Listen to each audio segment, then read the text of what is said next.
আল্লাহ পাক রব্বুল আমিন জগৎবাসীকে লক্ষ্য করে বললেন, আল-ইয়াউমা আকমালতু লাকুম দীনাকুম ওয়া আতমামতু আলাইকুম নি'মাতি ওয়া রাদিতু লাকুমুল ইসলাম দীনা। ও আমার গোলামেরা, আমি রব্বুল আলামিন তোমাদের জন্য একমাত্র শুধুমাত্র ইসলাম ধর্মকে পরিপূর্ণ করে দিলাম, আর আমার যত নিয়ামত রাজি আছে এই সব নিয়ামত রাজি তোমাদের জন্য সম্পূর্ণ করে দিলাম।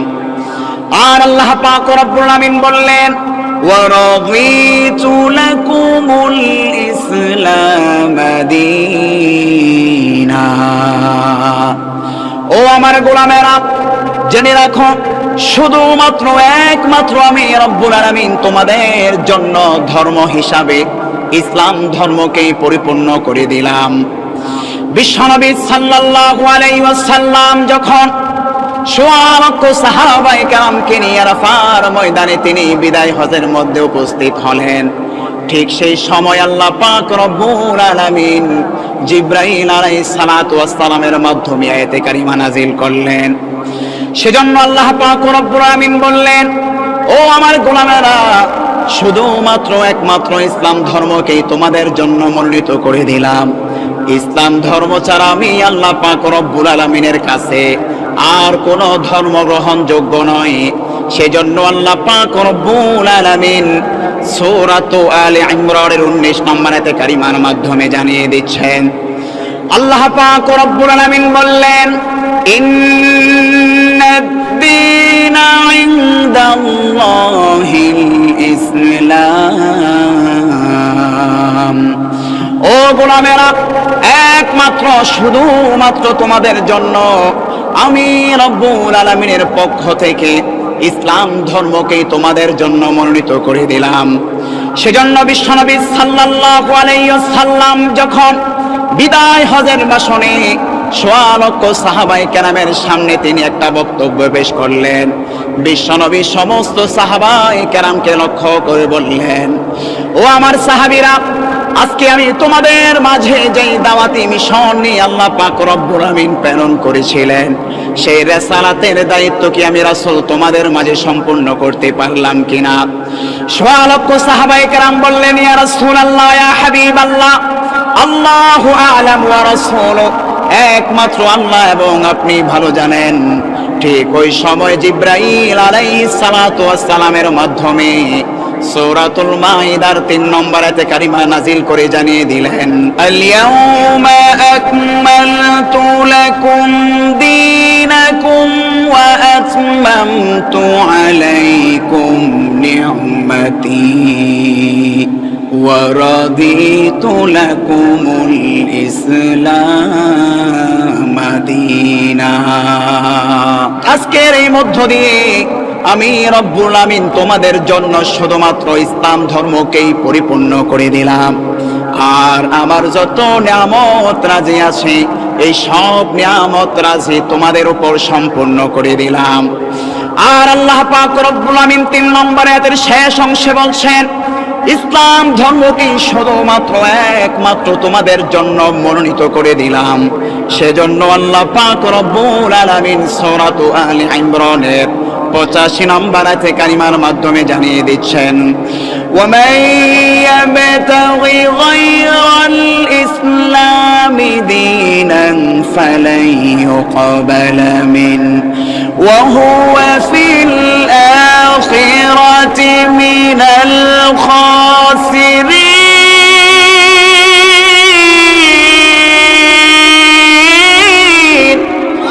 আমার আল্লাহ পাক রব্বুল আমিন জানিয়ে দিচ্ছেন, আর যদি তোমরা এই ইসলাম ধর্মের অনুসারী হওয়া ব্যতীত অন্য কোনো আইডিওলজি, অন্য কোনো ধর্মের অনুসারী হিসাবে আসো, তবে তোমরা জেনে রাখো আমি রব্বুল আলামিনের কাছে ইসলাম ধর্ম ব্যতীত অন্য কোনো ধর্ম গ্রহণযোগ্য হবে না।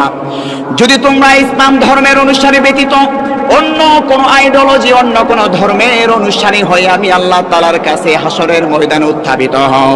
ওয়া হুয়া ফিল আখিরাতি মিনাল খাসিরিন। আল্লাহ পাক রব্বুল আমিন এমন শ্রেণীর মানুষদের ব্যাপারে বলছেন, এরা অবশ্যই ক্ষতিগ্রস্ত বান্দাদের অন্তর্ভুক্ত হবে। সেজন্যই বিশ্বনবী সাল্লাল্লাহু আলাইহি ওয়াসাল্লামের মাধ্যমে আল্লাহ পাক রব্বুল আমিন এই পৃথিবীর মধ্যে কর্মক্ষেত্রে কারা সবচাইতে বেশি ক্ষতিগ্রস্ত তাদের পরিচয় আল্লাহ পাক রব্বুল আলামিন সূরাতুল কাহফের 30টি আয়াতের মাধ্যমে জানিয়ে দিচ্ছেন। আল্লাহ পাক রব্বুল আমিন বলছেন, এই জগতের মধ্যে কর্মক্ষেত্রে কারা সবচাইতে বেশি ক্ষতিগ্রস্ত তার বিবরণ তার হাবিবের মাধ্যমে আল্লাহ তাআলা জানিয়ে দিচ্ছেন। রব্বুল আমিন বললেন, উল হাল নুনাব্বিউকুম বিল আখসারিনা আমালা। কুল নবী হে, আপনি গোটা বিশ্ববাসীকে জানিয়ে দিন, এই পৃথিবীর মধ্যে কর্মক্ষেত্রে আমলের লাইনে কাজকর্মে সব চাইতে ক্ষতিগ্রস্ত কারা? রাসূল বললেন, ও আমার গোলামের, আমি কি তোমাদেরকে জানিয়ে দেব না সবচাইতে কর্মক্ষেত্রে ক্ষতিগ্রস্ত কারা? আল্লাহ পাক রব্বুল আমিন সূরাতুল কাহফের পরের আয়াতগুলোর মাধ্যমে জানিয়ে দিচ্ছেন কারা সবচাইতে আমলের লাইনে ক্ষতিগ্রস্ত। উলাইকাল্লাযীনা কাফারু বিআয়াতি রাব্বিহিম ওয়া লিকাইহি ফাহাবিতাত আমালুহুম। তারা ওই সমস্ত লোক যারা কর্মক্ষেত্রে সব চাইতে ক্ষতির মধ্যে রয়েছে, তাদের এক নম্বর গুণ হলো যারা আমি রব্বুল আলামিনের কাফারু বিআয়াতি রাব্বিহিম, তাদের জীবন গ্রন্থ হিসাবে যে কোরআনুল কারীমকে প্রেরণ করেছিলাম, এই কোরআনুল কারীমের আয়াতগুলোকে তারা অস্বীকার করেছে। ওয়া লিকাইহি, আর এই পার্থিব জিন্দেগির পরে হাসরের ময়দানে যে তারা উত্থাপিত হবে আমি রব্বুল আলামিনের সামনে, সেই হাসরের ময়দানে আমার সাক্ষাৎকে তারা অস্বীকার করেছে। তার মানে আল্লাহ পাক রব্বুল আলামিন যে জিনিসটাই বোঝাতে চাইলেন, এই পৃথিবীর মধ্যে ইসলাম ধর্মের অনুসারী ব্যতীত আল্লাহ তাআলার কাছে আর কোনো জিনিসের গ্রহণযোগ্য নাই। আছে নাকি? সম্মানিত প্রিয় ভাইরা, যে আয়াতে কারিমা পাঠ করেছি, আল্লাহ তাআলা উক্ত আয়াতে কারিমার মাঝে 3টা বিষয় উল্লেখ করেছেন। এক নাম্বার, আল্লাহ বলছেন সোয়া লক্ষ সাহাবায়ে কেরামের উপস্থিতিতে 10ম হিজরিতে রাসূল সাল্লাল্লাহু আলাইহি সাল্লামের মাধ্যমে আল্লাহ তাআলা এই ইসলাম ধর্মকে পরিপূর্ণ করে দিলেন। নাম্বার 2, যত নিয়ামত রাজি আসে সব নিয়ামত রাজি আল্লাহ তাআলা 10ম হিজরিতে বিদায় হজের মাধ্যমে আল্লাহ তাআলা সম্পূর্ণ করে দিলেন তার প্রিয় হাবিব মুহাম্মদ সাল্লাল্লাহু আলাইহি ওয়াসাল্লামের মাধ্যমে। লাস্ট ও ফাইনালি চূড়ান্তভাবে আল্লাহ তাআলা ঘোষণা করছেন, একমাত্র শুধুমাত্র তোমাদের জন্য আমি আল্লাহ তাআলা ওয়ারাদিতু লাকুমুল ইসলাম আদিনা, ইসলাম ধর্মকে তোমাদের জন্য মনোনীত করে দিলাম। সুতরাং এই আয়াতে কারিমার মাধ্যমে বুঝতে পারলাম ইসলাম ধর্মের অনুসারী হওয়া ব্যতীত আল্লাহ তাআলার কাছে কোনো আইডিওলজি, কোনো ধর্ম আল্লাহ তাআলার কাছে গ্রহণযোগ্য হবে না। প্রিয় ভাইয়ের আমার, এই আয়াতে কারিমার তাৎপর্য, তার ব্যাখ্যা বিশ্লেষণ যদি আমরা বুঝতাম, তাহলে মুসলমান ধর্মের অনুসারী হওয়ার পরেও নামদারি মুসলমানের পক্ষ থেকে পশ্চিমকালেও কোরআনের বিরুদ্ধে আচরণ করা সম্ভব হতো না। কথা বলেন ঠিক না ঠিক? আফসোস, পরিতাপ নিয়ে বলতে হচ্ছে, মুসলমানের ঘরে আমরা জন্মগ্রহণ করলাম, অথচ সেই মুসলমানের সন্তান কিনা পবিত্র কোরআনুল কারীমকে অবমাননা করে যাচ্ছে, রাসূলুল্লাহর বিরুদ্ধে কটূক্তি করে যাচ্ছে। কিন্তু আল্লাহ পাক রব্বুল আমিন জানিয়ে দিলেন সূরাতুল মাইদার 3 নম্বর আয়াতের তাৎপর্য যদি কোনো মুসলমান অনুধাবন করতে পারত, কোশ্চিনকালেও অন্য কোনো আইডিওলজি এবং আমি আল্লাহর বিরুদ্ধে আচরণ করত না। প্রিয় ভাইয়ের আমার, আমি আপনি এই তাৎপর্য না বুঝলেও আজ থেকে 1500 বছর পূর্বে বিশ্বনবী সাল্লাল্লাহু আলাইহি ওয়াসাল্লামকে ঠিকই বুঝতে পেরেছেন। বিশ্বনবী সাল্লাল্লাহু আলাইহি ওয়াসাল্লাম যখন কাবার প্রান্তরে পবিত্র কোরআনুল কারীমের তেলাওয়াত করতেন, আর উতবা সাইবা আবু জাহেলরা দিনের বেলাও রাসূলুল্লাহর বিরুদ্ধাচরণ করলেও রাতের আধারে মসজিদে নববীর পাশে গিয়ে রাসূলুল্লাহর সুমধুর কণ্ঠে কোরআনুল কারীমের তেলাওয়াত শুনতো আর চোখের পানি জর্জর করে ফেলতো। পিছন দিক থেকে যখন কোন সারি দেখে ফেলতো তখন উতবা সাইবা আবু জাহেলরা সঙ্গে সঙ্গে পালায়ন করত। অথচ দিনের বেলায় তাদের ভাষ্য ছিল রাসূল সাল্লাল্লাহু আলাইহি ওয়াসাল্লাম একজন পাগল, রাসূলুল্লাহ একজন গণক, একজন জাদুকর। যারা রাসূলুল্লাহ দিনের বেলা রাসূলুল্লাহর বিরুদ্ধে যারা দিনের বেলায় বিরুদ্ধাচরণ করত, রাতের আধারে গিয়ে গিয়ে তারা রাসূলুল্লাহর কোরআন তেলাওয়াত শুনতো। শুধু তাই নয়, তৎকালীন সময়ে মুসলমানদের সব চাইতে যে জাতি যেই গোষ্ঠী শত্রু ছিল সেই গোষ্ঠীর নাম হচ্ছে ইহুদি গোষ্ঠী। সেই ইহুদি গোষ্ঠী ও রাসূলুল্লাহকে চিনতে পেরেছে, এই কোরআনের তাৎপর্য বুঝতে পেরেছে। প্রিয় ভাইয়েরা আমার, সূরাতুল মাইদার ফজিলত সম্পর্কে বর্ণনা করতে গিয়ে তাফসিরে মারিফুল কোরআন এবং তাফসির ইবনে কাসিরের মধ্যে একটি ফজিলত এসেছে। রাসূল সাল্লাল্লাহু আলাইহি ওয়াসাল্লামের চাচা আব্দুল্লাহ ইবনে আব্বাস রাদিয়াল্লাহু তাআলা তিনি একদিন সূরাতুল মাইদা তেলাওয়াত করছিলেন। আর ওই বৈঠকের মধ্যে মুসলমান ব্যতীত আরো অন্যান্য ধর্মের অনুসারীরা ছিল। আব্দুল্লাহ ইবনে আব্বাস রাদিয়াল্লাহু তাআলা যখন তেলাওয়াত করতে করতে সূরা মাইদার আয়াতের শেষ অংশে তিনি চলে গেলেন। তিনি যখন আল ইয়াউমা আকমালতু লাকুম দীনাকুম এই অংশের মধ্যে বসলেন, ওই বৈঠকের মধ্যে তৎকালীন সময় ইহুদিদের সবচাইতে বড় জনে ইমাম ছিলেন। ওই ইমাম সঙ্গে সঙ্গে বসা থেকে দাঁড়িয়ে গেলেন। আল্লাহু আকবার বলবেন না? শুধুমাত্র যে মুসলমানরাই রাসূলুল্লাহর কোরআন তেলাওয়াত শুনতো বিষয়টা এমন নয়। তৎকালীন সময়ে সবচাইতে ইহুদিদের যে বড় ইমাম ছিল, মুসনাদে আহমদের বর্ণনা এসেছে তার নাম এসেছে কাবুল আহবার। প্রিয় ভাইয়ের আমার, রাসূলুল্লাহর চাচা আব্দুল্লাহ ইবনে আব্বাস রাদিয়াল্লাহু তাআলা যখন তেলাওয়াত করতে করতে আল ইয়াউমা আকমালতু লাকুম দীনাকুম ওয়া আতমামতু আলাইকুম নি'মাতি ওয়া রাদিতু লাকুমুল ইসলাম দীনা। এই আয়াত শোনা মাত্রই ওই বৈঠকের মধ্যে তৎকালীন সময়ের সবচাইতে বড় ইহুদিদের যে ইমাম ছিল সঙ্গে সঙ্গে তিনি বসা থেকে দাঁড়িয়ে গেলেন। আর আব্দুল্লাহ ইবনে আব্বাসকে লক্ষ্য করে বললেন, ও বিশ্বনবীর অনুসারী আব্দুল্লাহ ইবনে আব্বাস, তোমাদের কোরআনুল কারীমের মধ্যে এমন একটি আয়াত আছে, এটা আমাদের জানা ছিল না। আব্দুল্লাহ ইবনে আব্বাস, তুমি জেনে রাখো, এমন একটি আয়াত যদি আমাদের নবী মুসা আলাইহিস সালাতু ওয়াস সালামের উপর আল্লাহ তাআলা অবতীর্ণ করতেন, তবে আমরা তার অনুসারী হিসাবে আনন্দে চিত্তে সেই দিনটাকে ঈদের দিন, খুশির দিন হিসাবে ঘোষণা করে দিতাম। সুবহানাল্লাহ পড়বেন না? ইহুদি বলছে এই যে আয়াতের তাৎপর্যটা যে কতটা গুরুত্বপূর্ণ, সেই ইহুদি বলছে এই আয়াত যদি আমাদের প্রফেট মুসা আলাইহিস সালাতু ওয়াস সালামের উপর অবতীর্ণ হতো, তাহলে এই আয়াতের যে নাজিল হলো আল্লাহ তাআলা এত নিয়ামত যে আমাদেরকে দিলেন, এই আয়াতের মাধ্যমে খুশিতে আমরা ওই দিনটাকে ঈদের দিন হিসাবে ঘোষণা করতাম।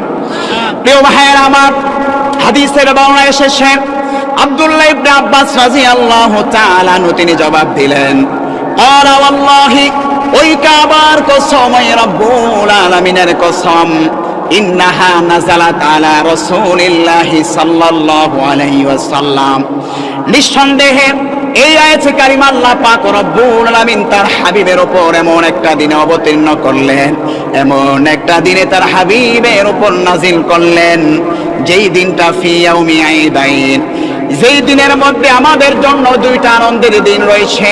অতঃপর বিশ্বনবীর সাহাবী আব্দুল্লাহ ইবনে আব্বাস বললেন, যেই দিন এই আয়াতে কারিমা নাজিল হয়েছে সেই দিনটা ছিল বছরের সবচাইতে শ্রেষ্ঠ দিন। সেই দিনের নামই হলো ইয়াউমে আরাফার দিন। ইয়াউমে আরাফা বছরের সবচাইতে কিসের দিন? শ্রেষ্ঠতম দিন।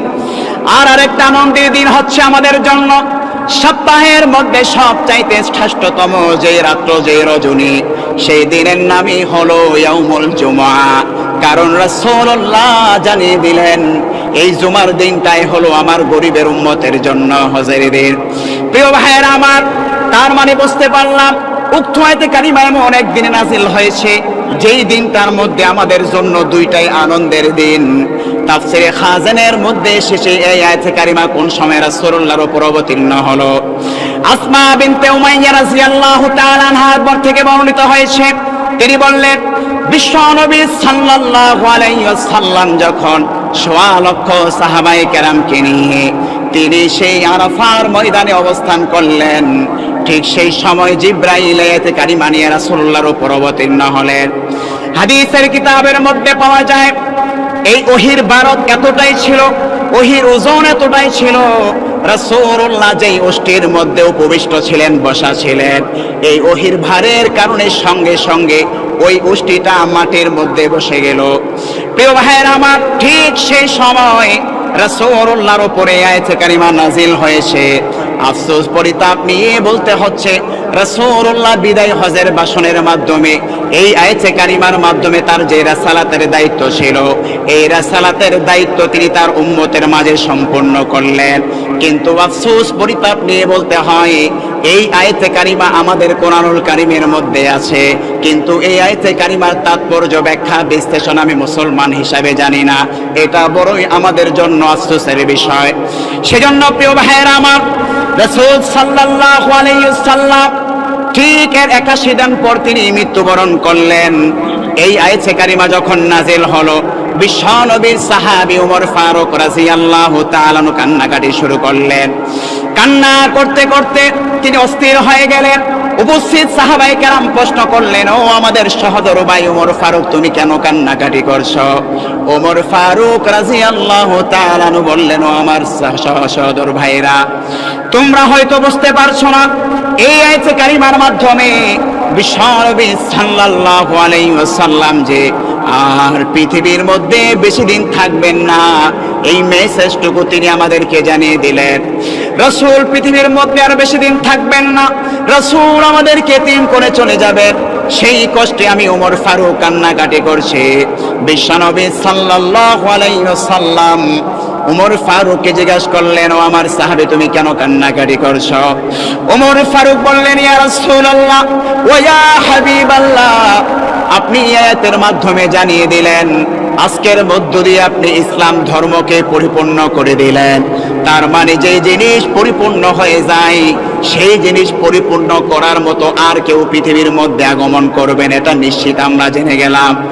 ইয়া রাসূলুল্লাহ ওয়া ইয়া হাবিবাল্লাহ, যেহেতু যে জিনিসটাই পরিপূর্ণ হয়ে গেল, সুতরাং সেই জিনিসের মধ্যে দিন যতই যেতে থাকবে ততই কমতে চলে আসবে। সেজন্য ইয়া রাসূলুল্লাহ আমি কান্না করছি, কারণ আপনার পরিপূর্ণতার মধ্য দিয়ে না জানি আমরা এই ইসলামকে পরিপূর্ণভাবে রাখতে পারবো কিনা। প্রিয় ভাইয়েরা আমার, যেই বিষয়টা বলছিলাম, তাহলে এক নম্বরে আল্লাহ পাক রব্বুল আমিন আমাদেরকে যেই জিনিসটাই জানাচ্ছেন, আল ইয়াউমা আকমালতু লাকুম দীনাকুম, তিনি আমাদেরকে জানিয়ে দিলেন আজকের মধ্য দিয়ে তোমাদের জন্য তোমাদের ধর্মকে আল্লাহ তাআলা পরিপূর্ণ করে দিলেন। এখন প্রশ্ন হচ্ছে, ধর্ম দ্বারা কোন ধর্ম উদ্দেশ্য? দিন শব্দের অর্থ কি হতে পারে? আল্লাহ তাআলা এখানে ইরশাদ করছেন, আল ইয়াউমা আকমালতু লাকুম দীনাকুম। দিন শব্দের অর্থ হচ্ছে ধর্ম। প্রশ্ন হচ্ছে আল্লাহ তাআলা কোন ধর্মকে পরিপূর্ণ করে দিলেন? সেজন্য আজকের এই আয়াতের ব্যাখ্যায় আমি কয়েকটা বিষয় আপনাদেরকে জানাবো। নাম্বার 1, আল্লাহ তাআলা কিভাবে এই ধর্মকে পরিপূর্ণ করে দিলেন। নাম্বার 2, দিন শব্দের অর্থ কি। নাম্বার 3, আল্লাহ তাআলা কাছে এই ইসলাম ধর্ম ব্যতীত অন্য কোন ধর্ম গ্রহণযোগ্য কিনা। এই তিনটা বিষয়ের মাধ্যমে আমি আমার আলোচনা সমাপ্তি করব। প্রিয় ভাইয়ের আমার, তাহলে 1 নম্বরে এই আয়াতে কারিমার তরজমাও আমরা জানতে পারলাম। 2 নম্বর এই আয়াতে কারিমার ফজিলত জানতে পারলাম। 3 নম্বর আল্লাহ তাআলা যে উল্লেখ করলেন আল ইয়াউম, অর্থাৎ আজকের এই দিনে তোমাদের জন্য ইসলাম ধর্মকে পরিপূর্ণ করে দিলাম। আজকের দ্বারা কোন দিন উদ্দেশ্য সেটাও আমরা জানতে পারলাম। সেই দিনটা হচ্ছে সোয়া লক্ষ সাহাবায়ে কেরামকে নিয়ে বিদায় হজের ভাষণে 10ম হিজরিতে নবী করিম সাল্লাল্লাহু আলাইহি সাল্লামের মৃত্যুর 81 দিন পূর্বে আল্লাহ তাআলা যেই আয়াতে কারিমা নাজিল করেছেন, সেটাই হচ্ছে আজকের এই দিন আল্লাহ তাআলা সেই দিনকে উদ্দেশ্য করেছেন আল ইয়াউম দ্বারা। এই তথ্যগুলো আমরা জানতে পারলাম। প্রিয় ভাইয়েরা আমার, এখন আমরা জানবো আল্লাহ তাআলা যে বলছেন আজকের এই দিনে তোমাদের জন্য আমি দিনকে পরিপূর্ণ করে দিলাম। দেখুন, দিন শব্দের অনেকগুলো অর্থ আছে। দিন শব্দের একটা মৌলিক অর্থ হচ্ছে ধর্ম। কি অর্থ ভাই?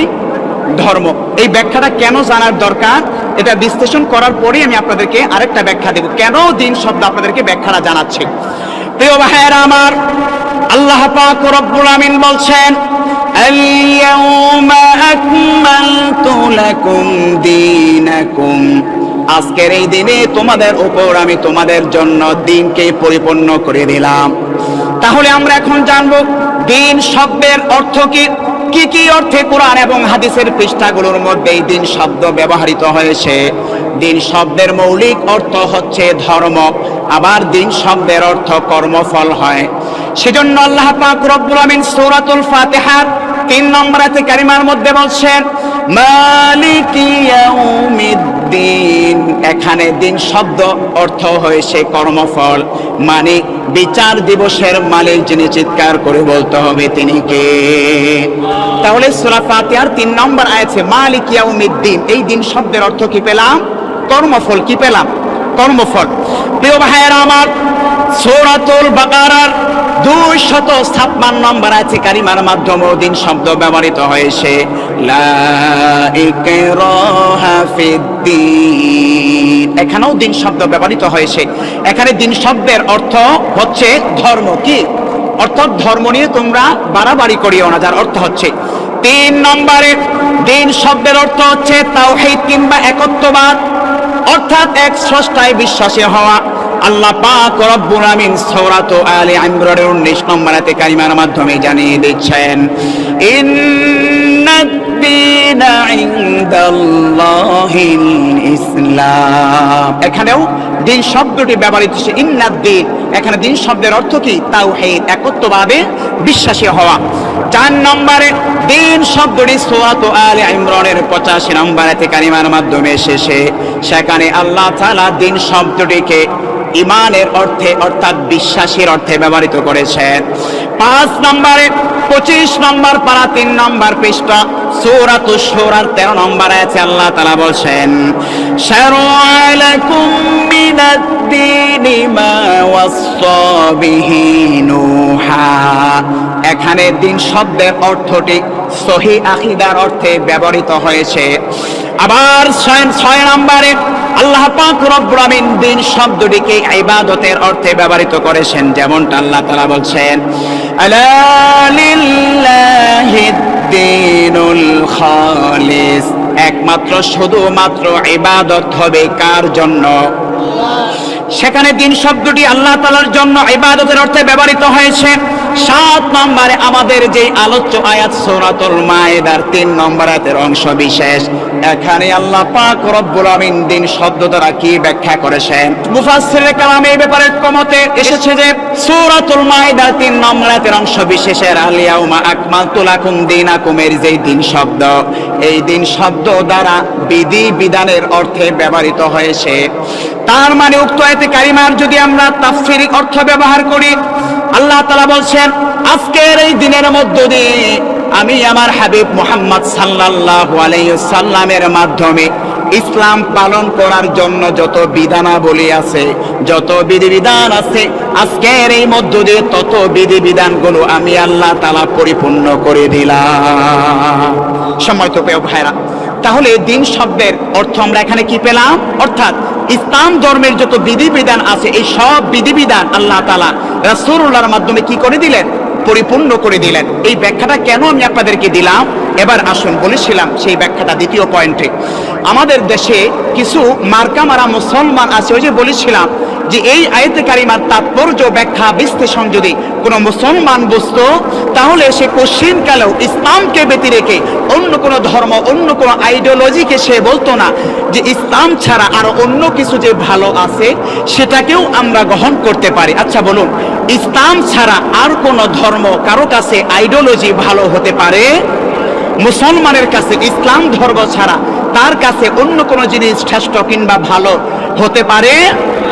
সুতরাং প্রিয় ভাইয়েরা আমার, হিন্দুদের দুর্গা উৎসবের সময় কিছু নামধারী মুসলমান দুর্গা উৎসবে গিয়ে বলে লাকুম দিনুকুম ওয়ালিয়া দিন, যার যার ধর্ম তার তার কাছে। কিন্তু আপনার ভুলে যাওয়া উচিত হবে না, দিন শব্দের অর্থ শুধুমাত্র ধর্ম নয়, বরং দিন শব্দের অর্থ আল্লাহ তাআলা অন্য আয়াতে কারিমার ব্যাখ্যা বিশ্লেষণের মাধ্যমে জানিয়ে দিলেন। দিন শব্দের অর্থই হলো একমাত্র আল্লাহ বিশ্বাসী হওয়া। দিন শব্দের একমাত্র অর্থ হচ্ছে শুধুমাত্র আল্লাহ তাআলা ইসলাম ধর্মটাকেই গ্রহণযোগ্য করেছেন, সেজন্য আল্লাহ তাআলার কাছে অন্য কোনো ধর্ম গ্রহণযোগ্য না। সুতরাং এই দিন শব্দের ব্যাখ্যার মাধ্যমে অন্য কোনো ধর্ম ব্যাখ্যা করার কোনো সুযোগ থাকবে না। প্রিয় ভাইয়েরা আমার, আল্লাহ পাক রব্বুল আমিন বলছেন লা ইকরাহা ফিদ্দিন, তোমরা ধর্ম নিয়ে কি করিও না, বাড়াবাড়ি করিও না। লা ইকরাহা ফিদ্দিন, এই আয়াতে কারিমার মধ্যে দিন শব্দটি ব্যবহৃত হয়েছে। আপনাদের কাছে খুব একটা লজিক্যালি জবাব দেই, ধর্ম নিয়ে আল্লাহ তাআলা কি করতে নিষেধ করেছেন, বাড়াবাড়ি করতে নিষেধ করেছেন। এই আয়াতের কিছু নামধারী রাজনীতি নেতৃবৃন্দ এবং কিছু নামধারী বুদ্ধিজীবী এই আয়াত দিয়ে আমাদের কোরআনের বিরুদ্ধে অপব্যাখ্যা করে। তারা বলে কি যে ধর্ম নিয়ে কোনো বাড়াবাড়ি নাই, সুতরাং হিন্দু ধর্ম হিন্দু ধর্মের কাছে, খ্রিস্টান ধর্ম খ্রিস্টান ধর্মের কাছে, ইসলাম ধর্ম ইসলাম ধর্মের কাছে। প্রিয় ভাইয়েরা আমার, আল্লাহ পাক রব্বুল আমিন বলছেন ধর্ম নিয়ে কোনো বাড়াবাড়ি নাই। আবার আল্লাহ পাক রব্বুল আমিন সূরা আলে ইমরানের 19 নম্বর আয়াতে জানিয়ে দিচ্ছেন একমাত্র শুধুমাত্র আমি আল্লাহ তাআলার কাছে ইন্নাদ-দীনা ইনদাল্লাহিল ইসলাম, ইসলাম ধর্মটাই আমি আল্লাহ তাআলার কাছে গ্রহণযোগ্য। তাহলে খুব খেয়াল করে শুনুন, একদিক থেকে আল্লাহ তাআলা বলছেন ধর্ম নিয়ে বাড়াবাড়ি করা যাবে না, আবার অপরদিকে আল্লাহ পাক রব্বুল আমিন বলছেন শুধুমাত্র ইসলাম ধর্মই আমার কাছে গ্রহণযোগ্য। তাহলে এক মুখে দুই কথা আল্লাহ তাআলা কেন বললেন? একদিকে বললেন ধর্ম নিয়ে বাড়াবাড়ি করিও না, তার মানে আল্লাহ পাক রব্বুল আমিন একদিক থেকে আল্লাহ পাক রব্বুল আমিন ধর্ম পালন করার স্বাধীনতা দিয়ে দিলেন। হিন্দু হিন্দু ধর্ম পালন করবে, খ্রিস্টান খ্রিস্টানের ধর্ম পালন করবে, মুসলমান মুসলমানের ধর্ম পালন করবে। আল্লাহ জানিয়ে দিলেন লা ইকরাহা ফিদ্দিন, তোমরা ধর্ম নিয়ে বাড়াবাড়ি করিও না।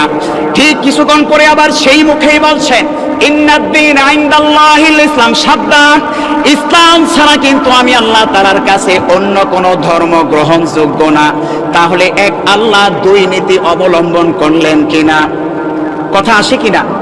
এটার জবাবটা কি? খুব খেয়াল করেন প্রিয় ভাইয়ের আমার, এই জবাবটা বোঝানোর জন্য আপনাদেরকে একটা লজিক্যালি উত্তর দেব। সেটা হচ্ছে, দেখবেন পরীক্ষার্থীর জন্য 3 ঘন্টা নির্ধারণ করা হয়। এই 3 ঘন্টার মধ্যে পরীক্ষার্থীর সামনে একটা প্রশ্ন দেওয়া হয়, সেই প্রশ্নের মাধ্যমে ওই পরীক্ষার্থী যখন খাতা কলমে লিখতে শুরু করে, ওই লেখার মধ্যে পরীক্ষার্থী সঠিক জবাবও দেয়, আবার ভুল জবাবও দেয়, কি দেয় না? পরীক্ষার্থী সঠিক জবাবও দেয়, আবার কি দেয়? ভুল জবাবও দেয়। দেখবেন যে পরীক্ষার্থী সঠিকও জবাব দিচ্ছে আবার ভুলও জবাব দিচ্ছে, ওই পরীক্ষার গার্ডম্যান থাকে না?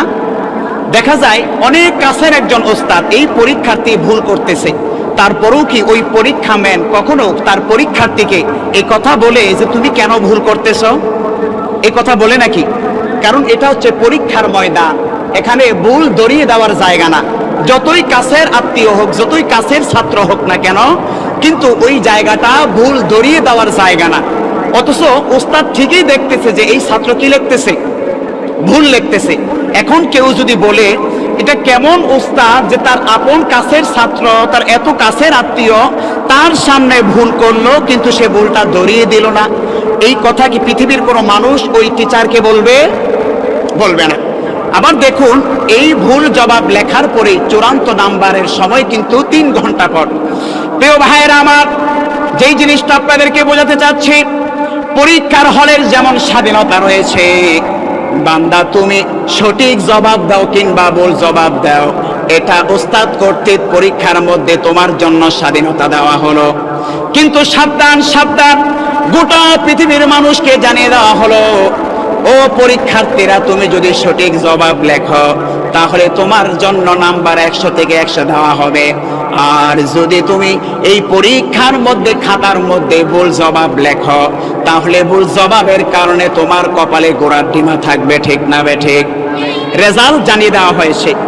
প্রিয় ভাইয়েরা আমার, তার মানে পরীক্ষার হলে ভুল এবং সঠিক লেখার স্বাধীনতা দেওয়া হয়েছে।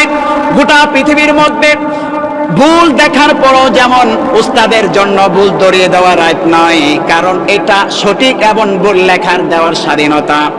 ঠিক একইভাবে আল্লাহ পাক রব্বুল আমিন তার গোটা বিশ্ববাসীর উম্মতদেরকে জানিয়ে দিলেন, লা ইকরাহা ফিদ্দীন, ধর্ম নিয়ে বাড়াবাড়ি করা যাবে না। ঠিক আবার আল্লাহ তাআলা জানিয়ে দিলেন, ইন্নাদ-দীনা ইনদাল্লাহিল ইসলাম। জেনে রাখো, ধর্ম নিয়ে বাড়াবাড়ি করা যাবে না ঠিক, তবে আমি আল্লাহ তাআলার কাছে একমাত্র শুধুমাত্র সঠিক ধর্মটাই গ্রহণযোগ্য। ওই উস্তাদের কাছে যেমন সঠিক জবাবটাই গ্রহণযোগ্য, ঠিক একইভাবে আমি আল্লাহ তাআলার কাছে যদিও জানিয়ে দিলাম ধর্ম নিয়ে বাড়াবাড়ি করিও না, অর্থাৎ ধর্মে গ্রহণের স্বাধীনতা যেমন দিলাম, কিন্তু বান্দা আমি আল্লাহ তাআলার কাছে যদি ইসলাম ধর্মের অনুসারী হওয়া বেদে তুমি আমার কাছে আসো, ঠিক একইভাবে আমি আল্লাহ তাআলার কাছেও তুমি যে ভুলভাবে অন্য ধর্ম গ্রহণ করেছিলা ওই ভুল জবাবও আমি আল্লাহ তাআলার কাছে গ্রহণযোগ্য হবে না। ঠিক না বেঠে? প্রিয় ভাইয়েরা আমার, এখন প্রশ্ন আসতে পারে, সমাজের মধ্যে এমন অনেক মানুষ আছে হুজুর, ইসলাম ছাড়াও তো আরো অন্যান্য ধর্মের মধ্যে ভালো ভালো জিনিস আছে, ইসলাম ছাড়াও তো গণতন্ত্রের মাঝে অনেক ভালো ভালো জিনিস আছে, সুতরাং গণতন্ত্রের মধ্য দিয়েও তো ইসলাম প্রতিষ্ঠা করা যায়।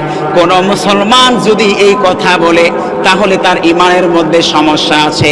এই কথা বলার অবকাশ আছে কিনা আল্লাহ তাআলা 3 নম্বর পয়েন্টে যে কথাটা বলছিলাম, ওয়ারাদিতু লাকুমুল ইসলাম দীনা, আল্লাহ চূড়ান্তভাবে জানিয়ে দিলেন শুধুমাত্র একমাত্র তোমাদের জন্য ইসলাম ধর্মকে আমি আল্লাহ তাআলা মনোনীত করে দিলাম।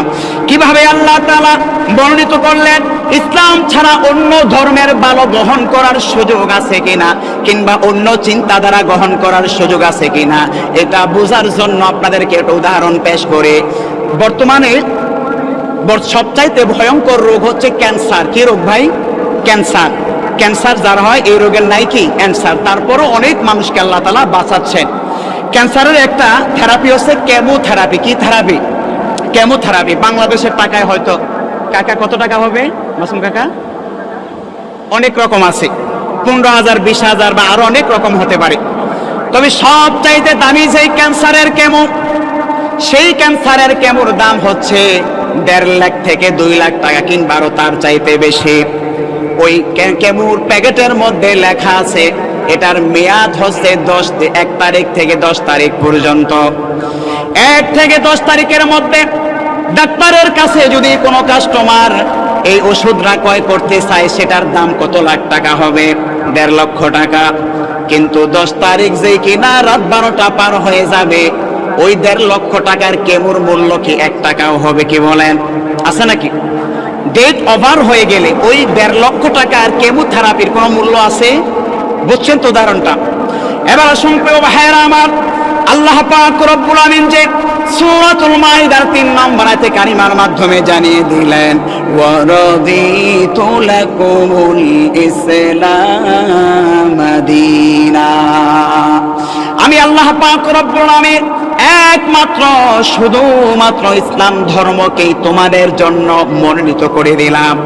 সুতরাং ইসলাম ধর্ম ছাড়া আল্লাহ তাআলার কাছে একদিক থেকে কোনো ধর্মই গ্রহণযোগ্য না, কারণ তার হাবিব মুহাম্মদ সাল্লাল্লাহু আলাইহি ওয়াসাল্লামকে পাঠানোর মাধ্যমে বাইবেলের যারা অনুসারী আছে সেই খ্রিস্টানদের বাইবেল অগ্রহণযোগ্য হয়ে গিয়েছে, কারণ রাসূলুল্লাহর মাধ্যমে রাসূলুল্লাহর আগমনের মধ্য দিয়ে সেটাও ডেট ফেল হয়ে গিয়েছে।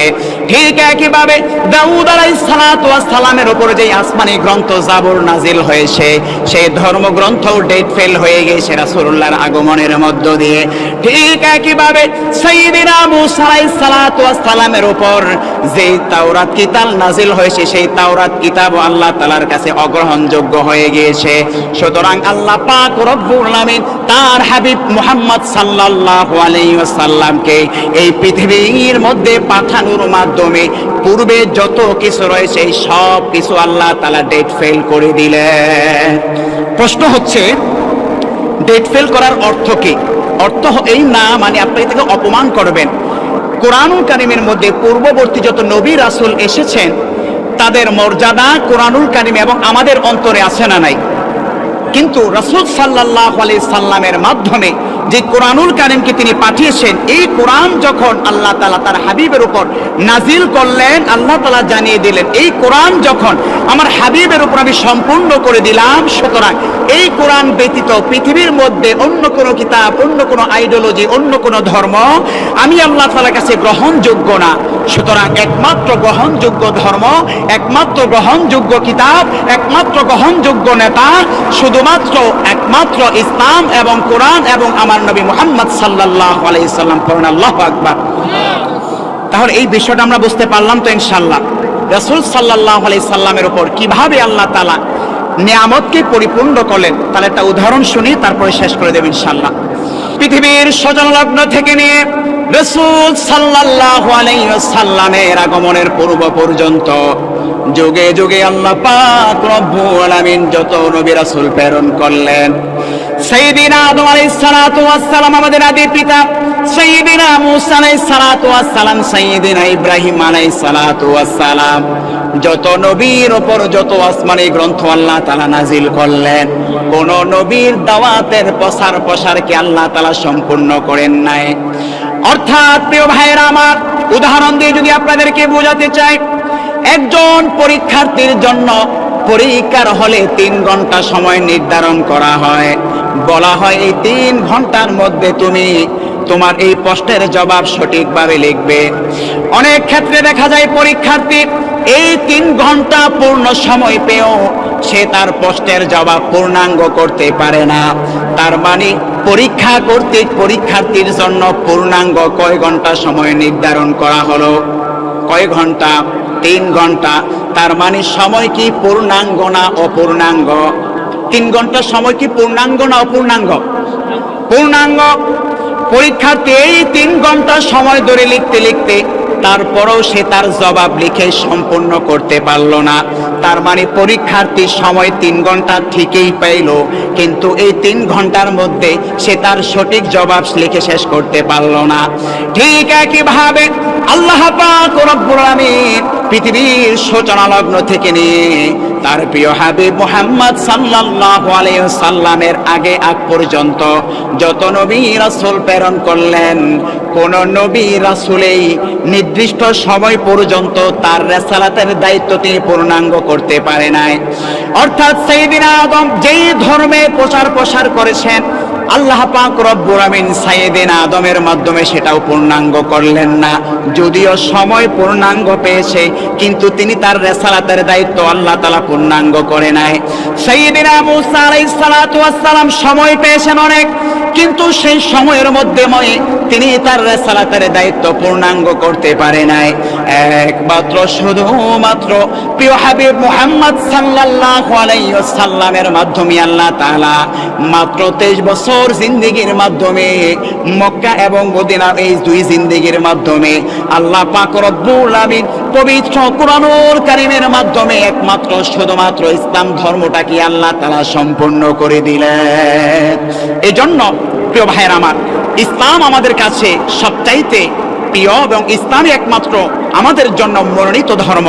সুতরাং এই কথা বলার কোনো অবকাশ নেই। ইসলাম ছাড়া আরো অন্যান্য যে আইডিওলজি আছে সেগুলো আমরা কিছুটা গ্রহণ করতে পারি। এই সুযোগ কি আল্লাহ তাআলা আমাদের জন্য দিয়েছেন নাকি? কি বলেন? এই সুযোগ আল্লাহ তাআলা চিরতরে এই আয়াত কারিমার মাধ্যমে মুছে দিয়েছেন।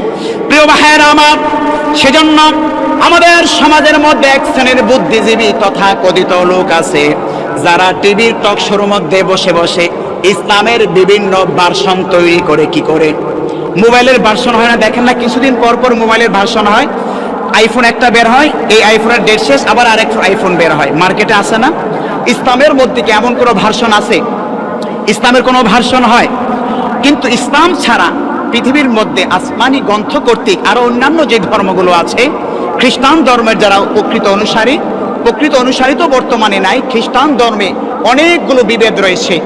ঠিক একইভাবে বিভিন্ন ধর্মের বিভিন্ন বিভেদ রয়েছে, কিন্তু ইসলাম ধর্মের মাঝে আজ পর্যন্ত শুনেছেন যে কোনো ভার্সন তৈরি হয়েছে? আমাদের দেশের কিছু বুদ্ধিজীবীরা বলে পলিটিক্যাল ইসলামকে আমরা মানি না, ওরিয়েন্টালিজম ইসলামকে আমরা মানি। ওরিয়েন্টালিজম ইসলাম মানে কি?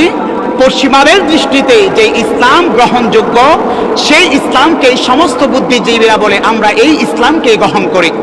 অর্থাৎ পশ্চিমারা কি ইসলাম চায়? তারা চায় আমাদের মহিলারা মডারেট হয়ে উলঙ্গপনা হয়ে চলাফেরা করবে। তারা বলে গণতন্ত্রের মাধ্যমে ইসলামকে তোমরা প্রতিষ্ঠা করো।